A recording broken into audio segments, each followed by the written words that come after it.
Salut à vous mes gueux et mes gueux, c'est le clochard magique, toi dans la bac, en direct de la nuit.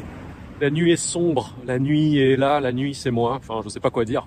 Bref, je m'étais dit que j'allais faire ce nouvelle vidéo FAQ en me baladant, parce que j'ai rendez-vous maintenant, et autant joindre l'utile à l'agréable, en me promenant dans les rues. Alors il va faire très sombre et je m'en excuse déjà. Mais voilà, j'ai reçu pas mal de questions, notamment par rapport à ma carrière dans le dessin, et aussi quelques questions par rapport au Japon, donc je vais me faire un plaisir d'y répondre. N'hésitez pas déjà à liker, vous abonner, partager la vidéo, lâcher un commentaire, et me suivre également sur tous les réseaux sociaux, @AirForce1. Et il y a pas mal de questions auxquelles je vais répondre, notamment concernant des critiques que certaines personnes ont faites par rapport à ma chaîne et à des chaînes d'autres personnes. On se retrouve après le générique.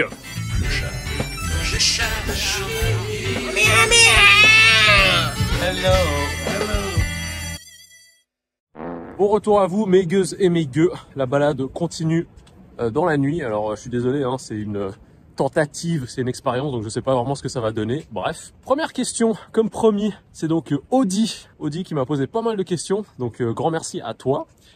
Il t'arrive de dessiner des personnages masculins, tu ne comptais pas faire un manga, je me souviens plus de la vidéo, mais tu parlais du manque de temps et le coût que ça leur représente, donc où en es-tu? Ça va la vie? Merci Audi pour tes questions. Ça va la vie, oui, ça va la vie. J'ai pris de très bonnes résolutions dernièrement. J'en ferai part le moment venu. Mais autrement, est-ce qu'il m'arrive de dessiner des personnages masculins? Oui, d'ailleurs, c'est ce qui est en train de se passer de façon plus fréquente en ce moment. Je me suis remis à dessiner des personnages masculins. Oui, j'adore dessiner des persos féminins, hein, comme les personnes qui suivent mon travail l'auront déjà deviné. Mais des fois, un petit peu de variété, ça ne fait pas de mal du tout. Donc là, je me suis remis et ça plaît, ça fait plaisir. Et aussi, ça me fait du bien. Vraiment, ça me fait du bien. Parce que toujours dessiner des waifus, des persos féminins, même si ça va rester, comme d'habitude, mon délire principal, hein, parce que j'aime surtout dessiner des personnages féminins. Voilà, je me suis mis à dessiner des ninjas, des guerriers, des barbares, des chevaliers, et ce genre de choses. Concernant le manga, rien n'a bougé. Rien n'a bougé à ce niveau-là. En tout cas, je te remercie parce que ça veut dire que tu es allé voir mes anciennes vidéos. Parce que j'en parlais de ce manga dans une très vieille vidéo sortie il y a plusieurs années de cela. Attention, on ne veut pas me faire écraser. Chauffard! Chauffard! Rien n'a bougé à ce niveau-là. Malheureusement, c'est tout simplement par manque de temps, par manque de moyens. Enfin, les deux sont très souvent liés, hein, l'argent et le temps. Ce qui fait que là, non, je ne peux malheureusement pas me pencher dessus. Pourtant, le script et tout est fait, tout est décidé. Il y a seulement quelques précisions un petit peu à faire, rabibocher les trucs et puis passer à la partie dessin, évidemment. Mais faire une BD, surtout la BD que je suis en train d'essayer de faire, c'est quelque chose de très psychologique, c'est un thriller en fait, c'est pas du tout un truc dans le délire shonen avec des gens qui font des culbutes et qui se lancent des boules de feu dessus. Ça je vous avoue que ce n'est pas mon délire. Mais enfin, respect aux gens qui font ce genre de création, mais c'est vrai qu'en tant qu'ancien animé fan, enfin, je me considère plus vraiment comme un animé fan à l'heure actuelle. Enfin, en tout cas, c'est pas comparable avec mon niveau de passion d'il y a une certaine époque. Pardon, il fait vraiment noir où je suis, c'est des endroits très bizarres. Non, ça, malheureusement, ce n'est pas mon délire à ce niveau-là. Où est-ce que j'en suis avec ça? Bah, ça n'a pas bougé d'un iota. Et je suis vraiment désolé, il fait vraiment noir. De toute façon, je sais qu'il y a beaucoup de gens qui... Putain, ça rend le box. Je suis désolé pour le bruit, mais je sais qu'il y a beaucoup de personnes qui mettent ça en fond puis qui suivent un peu comme un podcast audio en fait.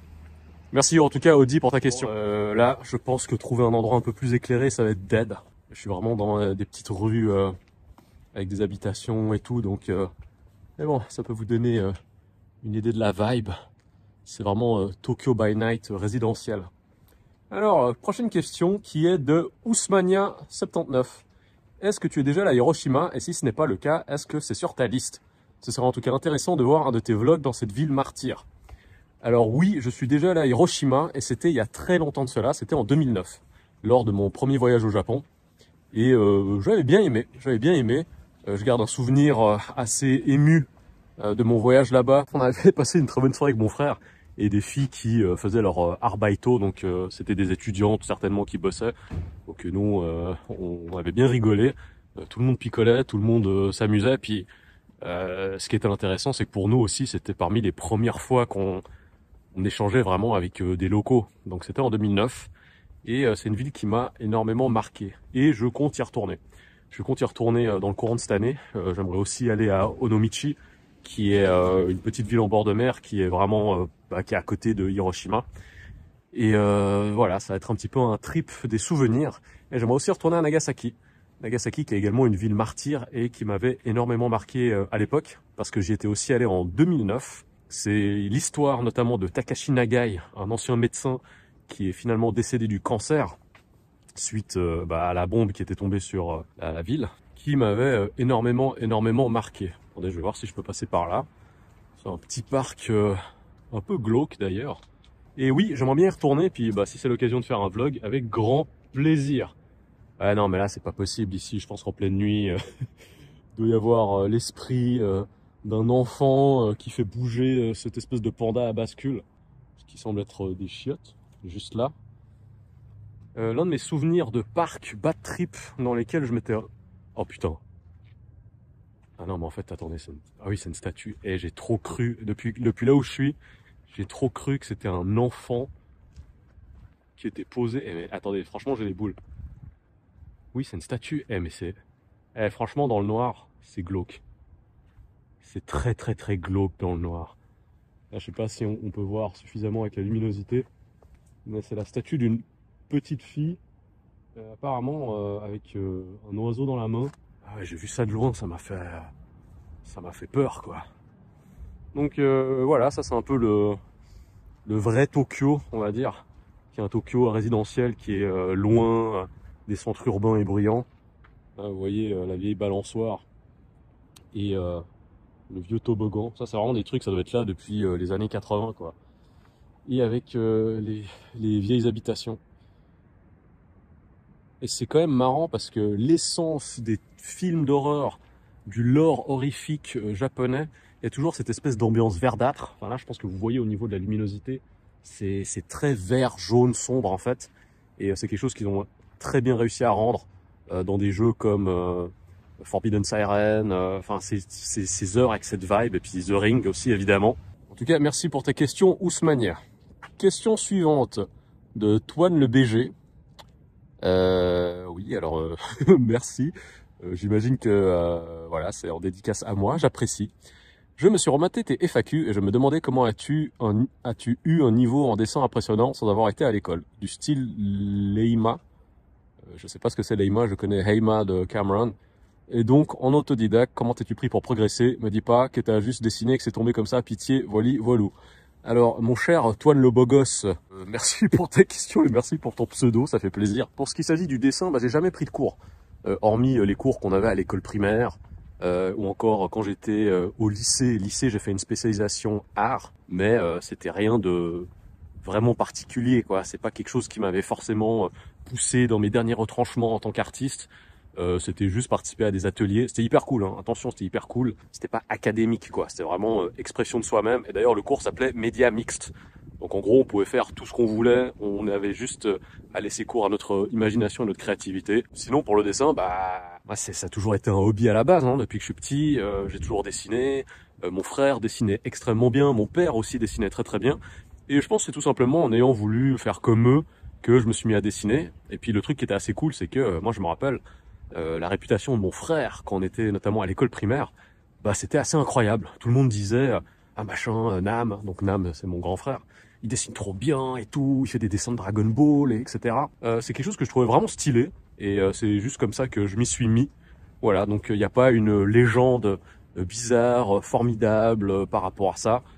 C'est juste que oui, j'ai pas du tout un parcours académique pour l'art et pour le dessin.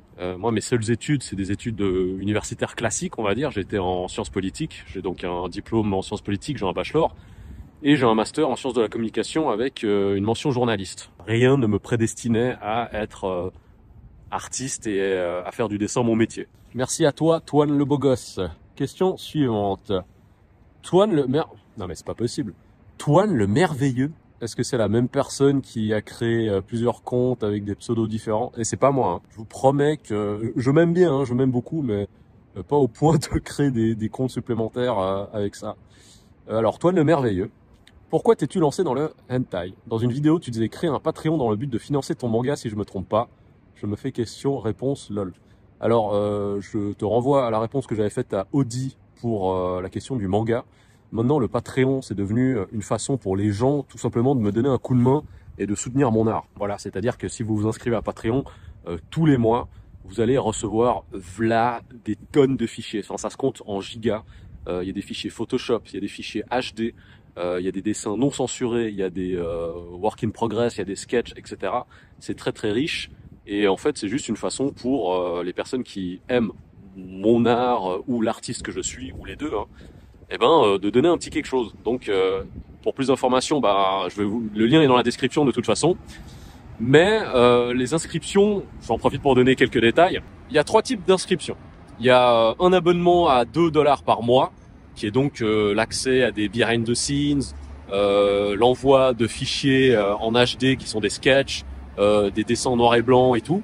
Le second abonnement, c'est celui à $6 par mois, qui donne accès à tous les dessins couleurs finis en HD, y compris les dessins hentai pour adultes, on va dire, non censurés. Et finalement, il y a l'offre à $12 qui comprend, attention, parce que ça c'est vraiment du très très lourd, les fichiers Photoshop. Donc si vous voulez voir les calques, vous amuser à tripatouiller des choses pour votre plaisir personnel, hein, attention, c'est pas du tout pour les utiliser à des fins commerciales ou autres. C'est juste vraiment pour soutenir le plus possible mes efforts artistiques. Voilà, ça fait partie des moyens qui sont mis à disposition.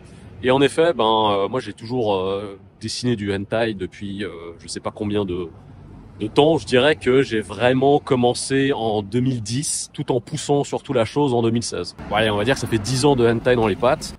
Toujours attention dans le respect et la courtoisie.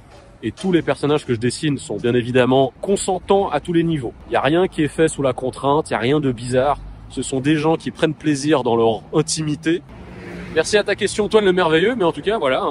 Je dis souvent qu'il y a le Tipeee pour donner un coup de main, mais le Tipeee, c'est vraiment pour les vidéos. Par contre, si vous voulez soutenir les dessins puis avoir des petits cadeaux tous les mois, n'hésitez pas, c'est sur mon Patreon. Ah pardon, j'ai oublié de répondre à la question. La raison pour laquelle est-ce que je me suis lancé dans l'hentai, c'était un défi personnel. Parce que jusqu'en 2015-2016, je dessinais quasiment jamais de personnages féminins. Étant donné que je travaille essentiellement avec des gens du milieu du rap, qui est un milieu qui est très masculin, et en plus des gens du rap de rue. Je me suis juste mis comme défi, voilà, j'aimerais dessiner plus de demoiselles, ce que j'ai commencé à faire petit à petit. Et finalement, c'est devenu le centre névralgique de mon style de dessin, de mon art. Et c'est aussi parce que à la base, moi j'étais un très très très grand amoureux des personnages féminins des animés des années 90, enfin des années 90. C'était vraiment quelque chose que j'adorais énormément. Question suivante. Je sais pas exactement combien de questions je vais pouvoir faire. Oh putain, mais attendez, c'est pas possible, c'est pas possible. Enfin vraiment, je te remercie, hein. Toine le majestueux. Attendez, donc on a eu Toine le merveilleux, Toine le beau gosse et Toine le majestueux. Je pense qu'il s'agit d'une seule et même personne qui a créé 3 comptes différents, hein. Merci, je pense que tu es quelqu'un qui a très bon goût. Alors la question c'est, vas-tu réutiliser le PQ comme trépied pour le prochain FAQ? Ah oui, alors toi, t'es vraiment là depuis très longtemps. Et ce qu'il faut savoir, c'est que pour les gens qui connaîtraient pas la chaîne depuis un certain temps, c'est que j'ai utilisé un rouleau de PQ pendant très longtemps afin de pouvoir mettre mon téléphone, hein, le téléphone que je tiens entre les mains maintenant, et enregistrer mes vidéos. La raison elle est simple, c'est parce que j'avais acheté un espèce de, je sais pas comment ça s'appelle là, vous savez, ces espèces de perches qui bougent, qui suivent ta tête, des trucs du genre. Je l'avais acheté sur un site de vente par correspondance. Et la qualité, elle était pourrie parce que, je sais pas, je crois qu'il y a un problème avec la batterie. Et le truc se déchargeait tout le temps. Donc j'avais beau le laisser charger, le truc, en fait, il tenait mon téléphone et au bout d'un moment, boum, ça tombait. Ce qui fait que c'était impossible de filmer. D'ailleurs, ça m'énerve assez parce que j'avais quand même perdu l'équivalent de 70 €. Et je me suis dit, putain, c'est pas possible, je peux rien faire avec ce truc. Donc voilà, c'est pour ça que j'ai dû prendre un rouleau de PQ. Non, 3 rouleaux de PQ, en fait, que j'empilais les uns sur les autres. Je mettais mon téléphone dessus et voilà, c'est parti, on se filme dans la joie et la bonne humeur. Donc merci pour la ref, je suis très content que tu te rappelles de ça. Et non, il se trouve que maintenant j'ai acheté tout simplement un trépied normal, un truc de caméra classique et avec lequel je peux coincer mon téléphone. Donc tout va bien. Alors sinon, quels sont tes projets objectifs pour cette année? Je vais pas en parler maintenant, mais il y a en effet un gros projet, je pense que c'est même le plus gros projet ever qui va se passer pour moi dans ma vie récente. J'en parlerai le moment venu, mais en effet c'est un très gros projet qui va changer ma vie, vraiment changer ma vie. et surtout qui va changer la vie de ma femme. Voilà.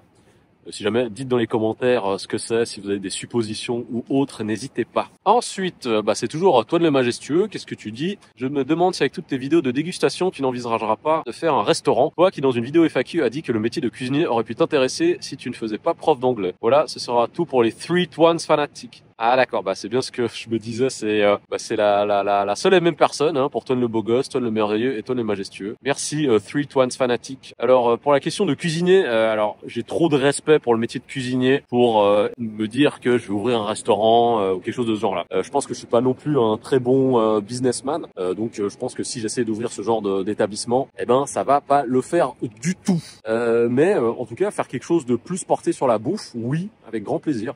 Qu'il s'agisse de faire plus de vlog bouffe, peut-être même du journalisme tourné sur la nourriture. Par cela, j'entends pas uniquement du journalisme écrit ou autre, hein, ce serait aussi beaucoup l'utilisation de vlogs. Et je pense qu'en vérité, ce serait mon dream job. Faire quelque chose un petit peu comme un Florian en Air, par exemple, où c'est vraiment à la bonne franquette. Et il y a ce côté aussi aller à la rencontre des gens, que je trouve très sympa, et puis voilà, voir un petit peu ce que les artisans y font. La cuisine, la bouffe, ce sont les choses les plus importantes en ce bas monde. Je pense être peut-être encore plus passionné de bouffe que de rap. Voilà, c'est joli là, puis on entend l'eau. Ah, j'ai failli habiter ici. Alors là, si jamais on est à Nakameguro, je suis à Nakameguro parce que j'ai rendez-vous avec un pote pour manger. En fait, la particularité de Nakameguro, c'est que il y a justement la Meguro River là. Enfin, pardon, il fait noir, vous voyez rien. Donc je suis désolé, ça sert à rien. Mais je vais visiter un ou deux appartements. D'ailleurs, l'un des appartements, il est vraiment à côté de là où je suis. Oui, c'est par là. Là, c'est un grand dôme pour un terrain de baseball. Et l'appartement, je crois qu'il était juste là. Mais vraiment au bord de rivière. Hein. Si vous voyez, pour les gens qui ont peut-être vu des vidéos ou autres contenus par rapport à Meguro River, Nakameguro, il y a, pendant la période de floraison des cerisiers, ici, ça c'est un cerisier par exemple, tout est en fleurs. Ce qui fait que tout ce qu'il y a tout le long de la rivière, c'est que des cerisiers en fleurs. Et c'est magnifique. Et forcément, il y a énormément de monde. Et l'un des appartements que j'avais visité avec ma femme, c'était un appartement qui se situait là où il y a tout le bordel pendant la floraison. Voilà, c'était juste un petit contexte par rapport à où je suis. Allez, on passe à la question suivante, mes gueuses et mes gueux. Que dire Antonio? Je rebondis sur la question de Audi. Penses-tu faire un manga? Ça pourrait vraiment être génial. C'est marrant, hein, parce qu'il y a tout le monde qui a posé la même question, grosso modo. Et comme j'ai dit à Audi, ça me ferait plaisir, mais en ce moment, pour des questions de temps et d'argent, ce n'est pas encore possible. Alors, je sais que je dis ça depuis je ne sais pas combien d'années, et je sais pas pendant combien d'années ça va encore durer, mais ce n'est pas encore pour maintenant. En tout cas, je vous remercie vraiment de l'intérêt que vous portez à ce genre de projet de ma part. Et si jamais, il s'agit pas de manga ou autre, mais si vous voulez vous procurer mes livres, j'ai déjà fait plusieurs livres d'illustration, dont 2 hentai par ailleurs. Et voilà, ils sont disponibles au format physique, ils sont disponibles au format digital. Et encore une fois, moi j'insiste vraiment sur le fait que faut pas hésiter à soutenir des artistes indépendants. Moi, je fais tout seul. J'ai personne pour m'aider, que ce soit pour les réseaux sociaux, pour tout ce que je fais. J'ai pas de manager, j'ai rien du tout. Alors attention, je suis pas en train de me plaindre, mais c'est juste que moi je fais avec les moyens que j'ai et les moyens que je n'ai pas. Merci pour ta question, Antonio. Prochaine question de Chang Zifu. Prévois-tu de faire plus de vidéos découvertes culinaires en mode Koizumi Love Ramen? Alors je connais pas Koizumi Love Ramen. Dites-le moi dans les commentaires, comme ça j'apprends des choses. Dans différentes préfectures, il y a des vendeurs avec des sortes de roulettes en bois le long des routes, genre des yatai peut-être. Ce serait génial de voir ce qu'ils proposent et pour finir ne confond plus des asperges et du gombo.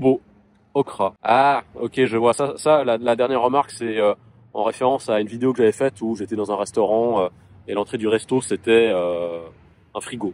Alors, c'était bien des asperges. Hein, je sais ce que c'est de l'okura. Il y a pas de souci. C'est ce légume vert qui est gluant une fois qu'il est coupé.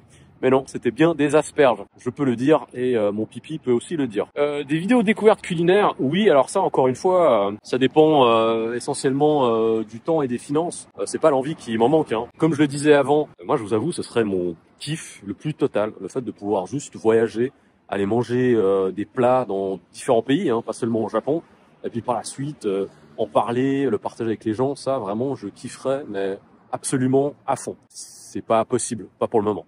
Même si j'ai quand même une certaine mobilité et de flexibilité qui est rendue possible grâce à mon travail dans le dessin. Pour rappel, je suis freelance, donc je dépends de personne. Les inconvénients à ce niveau, c'est que au niveau du style de vie, il faut tout le temps bosser, il n'y a pas de miracle. Je suis tout le temps sur mon téléphone, à répondre à des clients, à discuter avec des collectionneurs, à aller à des meetings, à faire ce genre de choses, tout en sachant que il y a aucune garantie. Hein. C'est pas parce que on a des discussions constructives avec des gens et qu'on essaye de se lancer dans des projets que va forcément se passer quelque chose et avoir rétribution financière par la suite. Non, ce serait beaucoup trop simple et ce serait beaucoup trop beau pour moi. Mais voilà, hein, c'était aussi un peu un des espoirs que j'avais par rapport à cette chaîne. Enfin, je sais pas pourquoi j'utilise l'imparfait, mais c'est vrai que la chaîne, elle, ça fait déjà plus de 4 ans qu'elle existe maintenant, hein, et la chaîne marche pas franchement. Hein. Après, bon, voilà, c'est comme ça, c'est les règles du jeu. Et encore une fois, c'est pas une plainte, c'est un fait, c'est une observation. Il y a des gens qui se lancent plus récemment sur YouTube qui peuvent avoir beaucoup plus d'abonnés, etc. Bravo à eux, hein, tant mieux. Je suis pas dans ce cas de figure. Voilà, je suis pas dans ce cas de figure. J'y travaille et puis voilà, peut-être qu'un jour ça fonctionnera vraiment. Si un jour ça devient plus une priorité et que ça me permette vraiment de pouvoir voyager, aller essayer des choses, ce serait un miracle et ce serait trop bien. Merci pour ta question. Et allez, on va dire que la prochaine question, c'est la dernière question. Ouais, je pense que je vais pas mettre le nom de la personne et ok, je vais juste censurer quelque chose, mais je vais répondre à la question. Question de J. Dieu que ta chaîne est sous-cotée. C'est sûrement la plus sous-cotée que je connaisse, surtout quand je vois ceux qui marchent, que je trouve vraiment nuls. Typiquement les losers sans charisme en France qui ne se sentent plus pétés de vivre au Japon. Je ne comprendrai jamais et je conchis l'algorithme YouTube qui ne met en avant que des gens peu intéressants et qui me font passer à côté de gens comme toi. Waouh. Ok, alors déjà J, merci pour ton commentaire, merci de participer au FAQ. Alors, première chose, concernant la remarque qui est faite par rapport à d'autres créateurs de contenu sur le Japon ou autres, moi je pense qu'il faut de tout pour tout le monde. Hein. Moi je suis pas du tout là à faire des jugements par rapport à ce que des personnes proposent. Je veux dire, c'est bien joli, hein. Moi j'essaie de faire des choses qui me ressemblent et des choses bien à ma manière, mais ça bide, vous voyez, ça bide. Donc ça de toute façon... moi je n'ai pas les arguments des statistiques et des chiffres. Et le fait qu'il y ait des personnes qui fassent un type de contenu qui est différent et qui fonctionne, vraiment bravo à elles parce que c'est pas facile. Faut comprendre certaines mécaniques, faut comprendre l'algorithme, faut comprendre les trends, faut tout le temps se tenir au courant, faut être productif. Moi je peux pas être aussi productif que j'aimerais l'être parce que j'ai déjà mes affaires dans le dessin et je fais tout seul. Donc si j'avais comme seule activité à côté, seul hobby, quelque chose comme la vidéo, peut-être que je me dirais voilà, je peux balancer un short, un reels par jour. Je suis sûr de pouvoir balancer une vidéo format long par semaine et pas courir pour faire le montage et ce genre de choses, parce que ça aussi, hein, le montage c'est difficile, c'est très chronophage, ça prend beaucoup de temps. Donc je pense aussi que le problème que j'ai, c'est que je suis sur trop de choses en même temps. J'essaie de faire de la vidéo et je dis bien que j'essaye, hein, parce que déjà c'est pas ma spécialité. Je pense pas du tout être quelqu'un qui fait des montages formidables. Enfin, regardez les moyens, comment c'est fait. Je suis filmé à la fraîche dans la rue et il fait noir. Donc les 3/4 de cette vidéo, vous allez juste entendre ma voix et puis vous aurez l'impression que c'est juste une ombre qui vous parle. J'ai pas de matériel non plus. Je filme avec ce même téléphone que quand j'ai commencé cette chaîne il y a 4 ans. Donc rien qu'à ce niveau, il n'y a pas de level up, vous voyez, au niveau de la production. Mais c'est aussi un problème de moyens. C'est-à-dire que je ne vais pas investir dans un micro-cravate qui va coûter tant ou dans un appareil photo qui va me coûter tant, parce que je sais que là, ça rapporte rien. Oui, si tu investis de ton temps et de tes moyens afin de faire grandir la chaîne, il va y avoir des résultats. Je suis tout à fait d'accord avec ça. Le truc, c'est que moi, je suis déjà en train de mener une bataille sur un autre champ. Je suis déjà dans la bataille artistique avec mes dessins, etc. Et c'est là où justement j'investis des billes, j'investis surtout de mon temps pour espérer que ça fonctionne toujours de mieux en mieux, ou en tout cas que ça se maintienne. Donc voilà, ça c'est en tout cas quelque chose que je me dis par rapport à moi-même, par rapport à mon parcours et par rapport à ce qui pourrait être amélioré.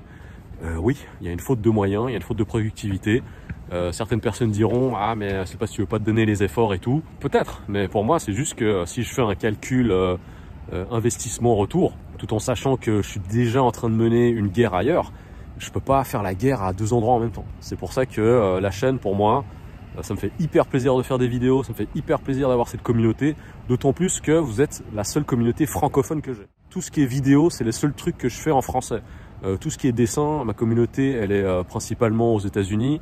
Je communique surtout en anglais sur mes réseaux sociaux, mais le français, c'est quelque chose encore de petit par rapport à toutes les activités et à tout ce que je fais de façon générale. Putain, on dirait un rappeur qui va faire un freestyle dans le noir là. C'est bon, je suis prêt pour le cypher, mon gars, là. Lance le beat. Et c'est pour ça que je pourrais jamais dire ah machin les losers, etc. Les gens peuvent penser ce qu'ils veulent. Peut-être que les individus que J critique dans son commentaire, c'était peut-être des gens qui voilà, n'étaient peut-être pas très populaires chez eux. Peut-être qu'ils sortaient pas de chez eux, peut-être que c'était des victimes. J'ai pas de commentaires à faire par rapport à ça.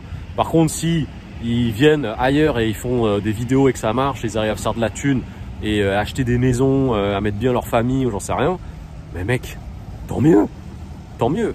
Tu sais, c'est marrant parce que c'était même 50 Cent, il disait ça dans la chanson Wangsta. Il dit damn homie, in high school you was the man homie, what the fuck happened to you? Ce qui en substance signifie ouais bah tu vois, les winners de la période du lycée, ils sont où maintenant? Et je pense que l'histoire l'a assez prouvé, mais il y a une espèce de revanche des nerds. C'est-à-dire que si tu prends maintenant toutes les personnes les plus riches au monde et qui se font des millions voire des milliards, qu'il s'agisse de Mark Zuckerberg, qu'il s'agisse de Elon Musk, mais c'était des nerds et pour beaucoup c'était des victimes, tu vois. Maintenant, bon, bah, ils sont bien vengés parce que ils contrôlent le monde. Je me permettrai pas d'avoir un avis aussi judgy et catégorique par rapport aux gens. Après, il y a quelque chose que je peux dire, c'est que il y a peut-être certains créateurs de contenu. Donc là, je vise personne en particulier. Hein, c'est des gens connus ou pas connus. Mais c'est vrai que quand je vois des fois les choses qui sont partagées et dites par rapport au Japon, bah, ça se voit que déjà il y a certaines personnes qui ne sont jamais allées au Japon. C'est pas possible de dire des âneries pareilles, mais qui propagent une fausse image du Japon. Et le souci, c'est que la construction qui va de pair, c'est que y a beaucoup de gens qui sont passionnés du Japon, qui rêvent d'aller au Japon. Et s'ils construisent leur représentation du pays et des gens rien qu'en se basant sur une certaine forme de contenu, c'est complètement biaisé en fait. Et c'est pour cette raison que je trouve que oui, y a quand même du contenu qui est dangereux. Qui est dangereux dans le sens où bah, y a des gens, ils vont débarquer, ils vont penser que c'est la fête du slip, qu'il y a tout le monde qui fait des courses de Mario Kart dans les rues de Tokyo, que quand tu croises quelqu'un à Osaka, tu vas lui faire bang et la personne tout de suite elle va faire mine de mourir ou ce genre de choses. Vous voyez, après c'est marrant, mais le souci c'est que si on insiste uniquement sur le côté marrant et divertissant du Japon, bah c'est dangereux. Et c'est pour cette raison que j'essaie d'avoir un équilibre. Moi de toute façon j'ai aucune portée hein, dans ce que je dis et ce que je fais. Ma vidéo la plus vue sur YouTube, je sais, je le répète souvent, elle a quoi? Elle a 5000 vues. Mais j'essaie quand même de partager des news réalistes et de parler de choses de façon réaliste par rapport à mon expérience ici et aussi tenter d'avoir un regard objectif et une certaine distance. J, je te remercie énormément pour ton mot de soutien. Ça fait vraiment du bien. Et bon, bah, c'est vrai que il y a beaucoup de gens qui me disent ah mais machin, t'es sous-coté, t'es sous-coté, t'es sous-coté. Même ailleurs, hein, par exemple quand je suis passé dans certains podcasts, comme quand je suis passé chez Le Japon en noir et blanc d'ailleurs, big up à Kevin, je suis passé chez Anatitude, big up à Anna. Bah c'est vrai que quand tu vois des commentaires où les gens ils disent putain mec, t'es tellement sous-coté, je te remercie. Mais à force que les gens me disent que je suis sous-coté, je vais finir par y croire que je suis sous-coté. Et au final, bon bah ça c'est aussi un appel un petit peu à la mobilisation si je puis dire. C'est que si vous aimez vraiment ce que je fais, qu'il s'agisse de 5 ou 10 personnes, et que vous respectez ce que j'essaye de faire d'un point de vue artistique ou tout simplement d'un point de vue de créatif, franchement, n'hésitez pas, hein, c'est pour ça, je répète tout le temps, abonnez-vous, likez, checkez le Patreon, checkez le Tipeee. Après, moi je veux pas faire le miséreux, le mendiant, c'est que moi j'ai toujours une position d'outsider. J'ai pas de problème avec ça. J'ai toujours une position d'outsider. Des gens qui m'ont donné des coups de main, ça se compte sur les doigts d'une main. Moi je pense que vraiment dans mon parcours, dans ma carrière artistique ou autre, oui, je pense que je peux dire que je me suis fait tout seul. J'ai rencontré des personnes extrêmement bienveillantes qui m'ont beaucoup aidé. Je pense notamment à des potes à moi comme Obred, Bias. C'est des gens qui ont été là, qui ont soutenu mes délires dans le dessin dès le départ. Je pense aussi toujours des potes, hein, des potes d'enfance notamment, des Damzou, mais aussi après il y a des personnes comme Vladimir Cauchemar qui m'a énormément aidé. Vlad, c'est quelqu'un qui a toujours été hyper bienveillant avec moi, qui m'a fait travailler sur des projets alors que Il aurait pu avoir n'importe qui d'autre qui m'a aidé littéralement à payer mes factures et à remplir mon frigo. Donc ça vraiment, merci. Et j'en profite vraiment sincèrement à dire un grand merci aux gens sur cette chaîne. Pas seulement les tipeurs, hein, parce que oui, les tipeurs, il y a quand même une implication financière qui va au-delà d'un certain cap. Mais là où je veux aussi vraiment remercier les gens, c'est juste vous, quoi. C'est les gens qui prennent le temps de se poser, d'écouter ça en fond. Bon là, je pense que vous allez surtout écouter l'audio parce que je suis tout le temps dans le noir. Et je suis désolé, hein, c'est vraiment, je me suis dit, allez, je me balade dans les rues à l'arrache. J'ai jamais gratté qui que ce soit. J'ai jamais mendié de l'aide. J'ai jamais fait des coups de crasse, des coups de pute ou autre afin d'être mis en avant, d'avoir plus d'abonnés ou ce genre de trucs. Après, voilà, hein, peut-être que je devrais être plus opportuniste pour faire des collabs, pour être plus proche de certaines personnes, etc. Mais c'est ma nature. C'est ma nature et je pourrais jamais aller à l'encontre de ça. Après, c'est bien mignon d'avoir des principes et un sens de l'honneur et ce genre de choses-là pour au final manger des cailloux. Mais je sais que de ce point de vue-là, rien qu'au niveau de ma conscience, je ne pourrais pas me forcer à faire des choses qui ne me ressemblent pas et à traîner avec des gens avec qui j'ai pas envie de traîner. D'autant plus que je suis quelqu'un qui est pas du tout dans les délires de clics, j'aime pas me mélanger, je dérange personne, je fais mes trucs, je sais qui sont les gens de valeur pour moi et les gens que je serai toujours là pour aider et les gens qui m'aident aussi. Et c'est tout. Voilà, moi je souhaite rien de mal à qui que ce soit. Je souhaite que du bien aux gens. Voilà, le clochard magique est bienveillance et le clochard magique est amour. Mais le clochard magique est aussi tranquillou, quoi. Enfin, je me suis un petit peu éloigné de la question de base. Moi, je suis sur les réseaux, mais je suis pas un mec des réseaux. Moi, je suis un mec de dehors. Moi, j'ai grandi en allant à des événements, à des soirées, en traînant tard le soir dans certains endroits, etc. Je suis pas un gars des réseaux. Et je dis pas ça comme une critique, hein. Je dis ça comme un fait. Et c'est un fait dont je suis fier, parce que au final, bah, le vécu que j'ai, les expériences que j'ai, c'est peut-être pas des choses qui se retranscrivent en succès, on va dire, d'un point de vue des vues ou ce genre de choses. Mais voilà, c'est ce qui fait ma richesse en tant que personne. Et puis, je suis très très content de ça. Et surtout parce que ce sont des histoires qui font partie de mon vécu que bah, j'en parle pas. Tout simplement, j'en parle pas en vidéo, j'en parle pas en public. Parce que ça regarde que moi et les gens concernés. Mais voilà, je pense que j'ai un petit peu divagué sur la fin, un petit peu radoté.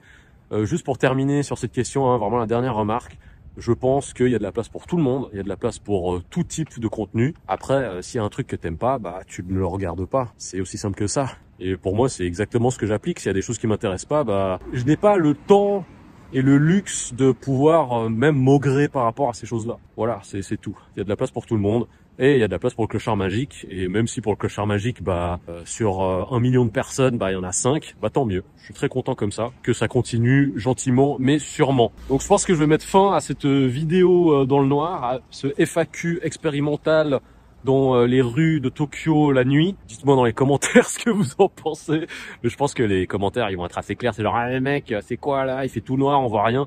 Vous avez raison, vous avez raison. C'est d'ailleurs pour ça que cette chaîne bide lamentablement, parce que c'est pas que je mets pas d'efforts, mais je ne mets pas les efforts intelligemment. En tout cas, merci de vous abonner, de liker, de commenter la vidéo. Lâchez-moi une question pour le prochain FAQ qui, bon bah je pense pas que ça va se faire dehors la nuit cette fois. Peut-être dehors, mais pas la nuit.